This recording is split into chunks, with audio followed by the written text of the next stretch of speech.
ಅಯ್ಯಯ್ಯೋ ಅಯ್ಯಯ್ಯೋ ಕಾವೇರಿ ಕಾವೇರಿ ಅಯ್ಯಯ್ಯೋ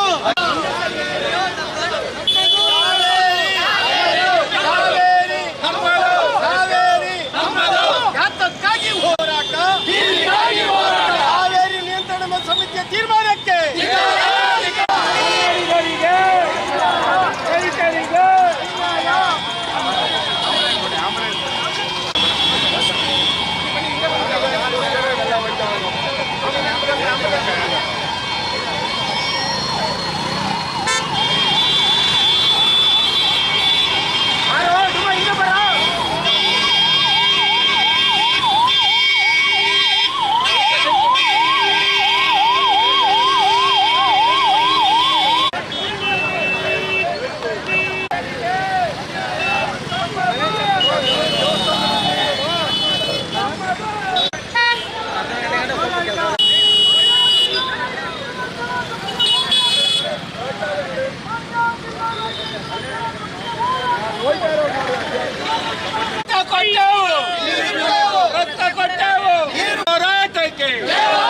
ಮಣ್ಣಿನ ಮಕ್ಕಳ ಹೋರಾಟಕ್ಕೆ ಹೇಗಲಿಯಾಗಿ ಹೋರಾಟಕ್ಕೆ ಕಾವೇರಿ ತಾಯಿಯ ಮಕ್ಕಳ ಹೋರಾಟಕ್ಕೆ ಕನ್ನಡಿಗರ ಹೋರಾಟಕ್ಕೆ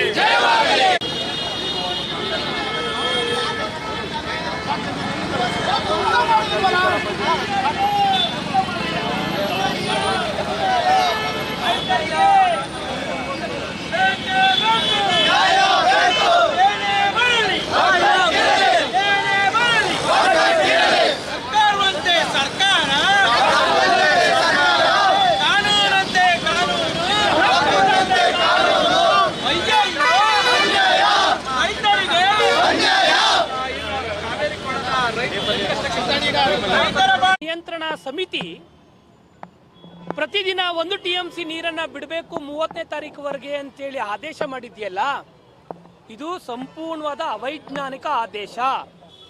ಸಮಿತಿ ತಕ್ಷಣ ಕಾವೇರಿ ಕೊಳ್ಳದ ರೈತರ ಪರಿಸ್ಥಿತಿಯನ್ನು ಅರ್ಥ ಮಾಡ್ಕೋಬೇಕಾಗಿದೆ. ಬಹಳಷ್ಟು ದಿನಗಳಿಂದ ಹೋರಾಟಗಾರರು ಸಂಘಟನೆ ಒತ್ತಡ ಮಾಡ್ತಾನೆ ಇದೆ.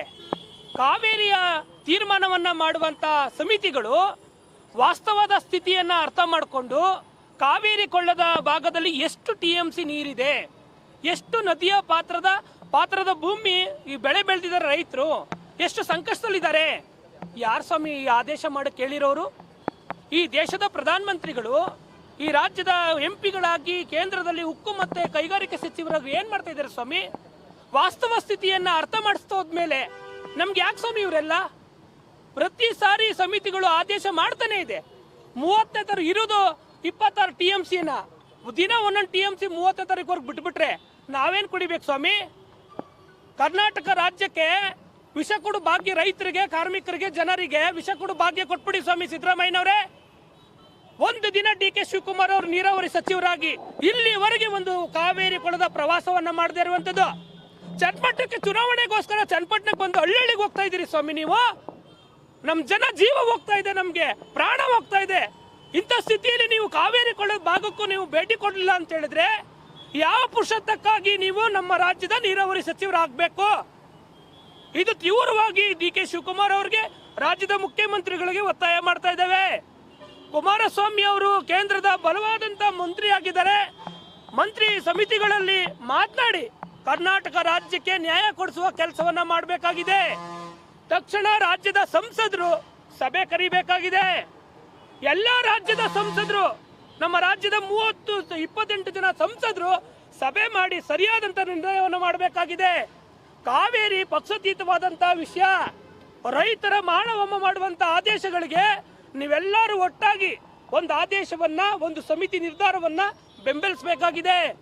ಯಾವುದೇ ಕಾರಣಕ್ಕಿಂತ ಅವೈಜ್ಞಾನಿಕ ಸಮಿತಿಯ ಆದೇಶಗಳನ್ನ ವಿರೋಧಿಸಿ ನಮಗಿಂತ ಮೊದಲು ನೀವು ದೆಹಲಿಯಲ್ಲೇ ಹೋರಾಟ ಮಾಡಬೇಕಾಗಿದೆ.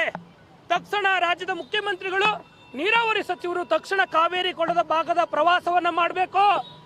ಹಿಂದೆ ನಾವು ಆಗ್ರಹ ಮಾಡಿದಂತ ಪರಿಹಾರ ಇನ್ನುವರೆಗೂ ಕೊಟ್ಟಿಲ್ಲ. ಮಂಡ್ಯ ಜಿಲ್ಲೆಗೆ ವಿಶೇಷ ಪ್ಯಾಕೇಜ್ ಕೊಡಿ ಅಂತ ಹೇಳಿದ್ವಿ, ಅಲ್ಲೂ ಕೊಟ್ಟಿಲ್ಲ. ನೀರನ್ನು ಕೊಟ್ಟು ಅನಾಥ ಸ್ಥಿತಿಯಲ್ಲಿ ಇದ್ವಿ. ಇಂಥ ಸ್ಥಿತಿಯಲ್ಲೂ ಇದೇ ತರ ಮುಂದುವರಿಸೋದಾದ್ರೆ ನಮ್ಮ ಕಥೆ ಏನಾಗ್ಬೇಕು ಸ್ವಾಮಿ? ಯಾವುದೇ ಕಾರಣಕ್ಕೂ ಈ ಸಮಿತಿಯ ತೀರ್ಮಾನವನ್ನ ಒಪ್ಪಬಾರದು ಅನ್ನುವ ಆಗ್ರಹವನ್ನ ಕನ್ನಡ ಸೇನೆ ಕರ್ನಾಟಕ ಮಾಡ್ತಾ ಇದೆ. WRC ಏನು ಒಂದು ತೀರ್ಮಾನ ಕೈಗೊಂಡಿದೆ ಅದು ಸಂಪೂರ್ಣ ಅವೈಜ್ಞಾನಿಕವಾಗಿದೆ. ರಾಜ್ಯ ಸರ್ಕಾರ ಈ ಕೂಡಲೇ ಎಚ್ಚೆತ್ತು ಕೇಂದ್ರ ಏನು CWC ಸೆಂಟ್ರಲ್ ವಾಟರ್ ಕಮಿಷನ್ ಏನಿದೆ ಅಲ್ಲಿ ಪತ್ರ ಬರೀಬೇಕು, ಸತ್ಯಶೋಧನಾ ಸಮಿತಿಯನ್ನು ಕಾವೇರಿ ಕೊಳ್ಳದ ವೀಕ್ಷಣೆಗೆ ಕರ್ಕೊಬರಬೇಕು ಅಂತ ಹೇಳಿ ಇವತ್ತು ನಾನು ರಾಜ್ಯ ಸರ್ಕಾರವನ್ನು ಒತ್ತಾಯ ಮಾಡ್ತೇನೆ. ತಮಿಳುನಾಡಿನಲ್ಲಿ ಅವೈಜ್ಞಾನಿಕವಾಗಿ ಮತ್ತು ಅಕ್ರಮವಾಗಿ ನದಿ ಜೋಡಣೆಗಳು, ವೈಗೆ ಮತ್ತು ಗುಂಡಾ ನದಿ ಜೋಡಣೆ ನಡೀತಾ ಇದೆ. ಈ ಬಗ್ಗೆ ರಾಜ್ಯ ಸರ್ಕಾರ ಚಕಾರ ಎತ್ತಿಲ್ಲ. ಹಾಗಾಗಿ ಏನು NHPC ಮುಖಾಂತರ ಅಂತಂದರೆ ನ್ಯಾಷನಲ್ ಹೈಡ್ರೋ ಪವರ್ ಕಾರ್ಪೊರೇಷನ್ ಮುಖಾಂತರ 3 ಡ್ಯಾಮ್ ಕಟ್ಟಲಿಕ್ಕೆ ಕೇಂದ್ರ ಸರ್ಕಾರ ಸಿದ್ಧ ಇದ್ರೂ ಕೂಡ ರಾಜ್ಯ ಸರ್ಕಾರ ಯಾವುದೇ ಕಾರಣದಲ್ಲೂ ಇದ್ರ ಬಗ್ಗೆ ಉತ್ಸಾಹ ತೋರ್ತಾ ಇಲ್ಲ. ರಾಜ್ಯ ಸರ್ಕಾರ ಮತ್ತು ನಮ್ಮ ಈ ಆಯ್ಕೆಯಾದಂತಹ MP ಗಳಿಗೆ ನಾನು ಮನವಿ ಮಾಡೋದೇನು ಅಂತಂದರೆ NHPC ಇಲ್ಲ ಮೇಕೆದಾಟಿಗೆ ಪಕ್ಷಾತೀತವಾಗಿ ಒಂದು ಒಗ್ಗಟ್ಟು ಪ್ರದರ್ಶನ ಮಾಡಬೇಕು. ಕಾವೇರಿ ಕೊಳದ ರೈತರ ಹಿತವನ್ನು ಕಾಪಾಡುವಂಥ ಕೆಲಸ ಮಾಡಬೇಕು. ರಾಜ್ಯ ಸರ್ಕಾರ ಕದ್ದಿ ಮುಚ್ಚಿ ನೀರು ಬಿಡೋದನ್ನು ನಿಲ್ಲಿಸಿ ಒಂದು ಎಫಿಡವಿಟನ್ನು ಫೈಲ್ ಮಾಡಬೇಕು. ನಮ್ಮ ಭಾಗದಲ್ಲಿ ಎಷ್ಟಿದೆ ನೀರು, ನಮ್ಮ ರೈತರ ಬವಣೆ ಎಷ್ಟು ಅನ್ನೋದನ್ನ ಮನವರಿಕೆ ಮಾಡಿಕೊಳ್ಳುವಂಥ ಕೆಲಸ ಮೊದಲಾಗಬೇಕು ಅಂತೇಳಿ ನಾನು ಮನವಿ ಮಾಡ್ತೀನಿ. ದೆಹಲಿಯಲ್ಲಿ ಕಾವೇರಿ ನಿಯಂತ್ರಣ ಸಮಿತಿ ಅತ್ಯಂತ ಅವೈಜ್ಞಾನಿಕ ಮತ್ತು ಅವಾಸ್ತವಿಕ ತೀರ್ಮಾನವನ್ನು ಕೈಗೊಂಡಿದೆ. ಕಳೆದ 2 ವರ್ಷಗಳಿಂದ ಕರ್ನಾಟಕದ ಜನರಿಗೆ ಕಾವೇರಿ ನೀರು ಜಮೀನುಗಳಿಗೆ ಹರಿದಿಲ್ಲ. ಕುಡಿಯುವ ನೀರಿನ ಹಾಕಾರ ಇದೆ. ಈ ಬಾರಿಯೂ ಇನ್ನೂ ನೀರನ್ನು ಕೊಟ್ಟಿಲ್ಲ ಮತ್ತು ಕನ್ನಂಬಾಡಿ ಕಟ್ಟೆ ಮತ್ತು ಜಲಾಶಯಗಳು ಭರ್ತಿಯಾಗಿಲ್ಲ. ನಮಗೆ ನೀರಿನ ಹಾಕಾರ ಇರುವಾಗ ಈ ನಿಯಂತ್ರಣ ಸಮಿತಿ ಇಂದಿನಿಂದ 19 ದಿನಗಳ ಕಾಲ 30ನೇ ತಾರೀಕಿನವರೆಗೆ 19 TMC ನೀರನ್ನು ಹರಿಸಬೇಕು ಅಂತೇಳಿ ಇರ್ತಕ್ಕಂಥದ್ದು ಅತ್ಯಂತ ಅವೈಜ್ಞಾನಿಕ. ಯಾವ ಕಾರಣಕ್ಕೂ ರಾಜ್ಯ ಸರ್ಕಾರ ಈ ತೀರ್ಮಾನವನ್ನು ಒಪ್ಪಬಾರ್ದು ಮತ್ತು ನೀರನ್ನು ಬಿಡುಗಡೆ ಮಾಡಬಾರ್ದು. ಈಗಾಗಲೇ ಕದ್ದು ಮುಚ್ಚಿ ನೀರನ್ನು ಬಿಡ್ತಾ ಇರ್ತಕ್ಕಂಥದ್ದನ್ನ ಕೂಡಲೇ ನಿಲ್ಲಿಸಬೇಕು. ಈ ರಾಜ್ಯದ ಕೆರೆಕಟ್ಟೆಗಳಿಗೆ ಮತ್ತು ನಾಲೆಗಳಿಗೆ ನೀರನ್ನು ಬಿಡಬೇಕು, ಪ್ರಾಣಿ ಪಕ್ಷಿಗಳಿಗೆ ನೀರನ್ನು ಕುಡಿಲಿಕ್ಕೆ ನೀರನ್ನು ಬಿಡಬೇಕು ಅಂತೇಳಿ ಆಗ್ರಹಿಸೋದ್ರ ಜೊತೆಗೆ ಈಗಾಗಲೇ ನರ್ಮದಾ, ಕೃಷ್ಣ ಮತ್ತು ಕಾವೇರಿ 3 ನದಿಗಳನ್ನು ಜೋಡಿಸ್ತಕ್ಕಂಥ ವಿಚಾರದಲ್ಲಿ ಕರ್ನಾಟಕದ ಪಾಲು ಬರೀ ಕೇವಲ 2.5 TMC ಆಗಿದೆ. ತಮಿಳುನಾಡಿಗೆ, ಮಹಾರಾಷ್ಟ್ರಕ್ಕೆ, ಆಂಧ್ರಕ್ಕೆ ಹೆಚ್ಚಿನ ನೀರನ್ನು ಹಂಚಿಕೆ ಮಾಡಿದ್ದಾರೆ. ಇಂಥ ಅವೈಜ್ಞಾನಿಕ ಒಪ್ಪಂದಕ್ಕೆ ಯಾವ ಕಾರಣಕ್ಕೂ ರಾಜ್ಯ ಸರ್ಕಾರ ಸಹಿ ಮಾಡಬಾರ್ದು ಮತ್ತು ತಮಿಳುನಾಡು, ತೆಲಂಗಾಣಕ್ಕೆ ಕೊಡುವಷ್ಟೇ ಪಾಲನ್ನು ನಮಗೆ ಕೊಡೋದಾದರೆ ಮಾತ್ರ ಈ ನದಿ ಜೋಡಣೆ ಒಪ್ಪಂದಕ್ಕೆ ಸಹಿ ಹಾಕಬೇಕು. ಇಲ್ಲವಾದಲ್ಲಿ ನಾವು ಉಗ್ರವಾದ ಪ್ರತಿಭಟನೆಯನ್ನು ಮಾಡ್ತೇವೆ, ಅದನ್ನು ಸಂಪೂರ್ಣವಾಗಿ ವಿರೋಧ ಮಾಡ್ತೇವೆ ಅನ್ನೋಂಥ ಎಚ್ಚರಿಕೆಯನ್ನು ಈ ಮೂಲಕ ಸರ್ಕಾರಕ್ಕೆ ಕೂಡ ಬಯಸ್ತೇವೆ.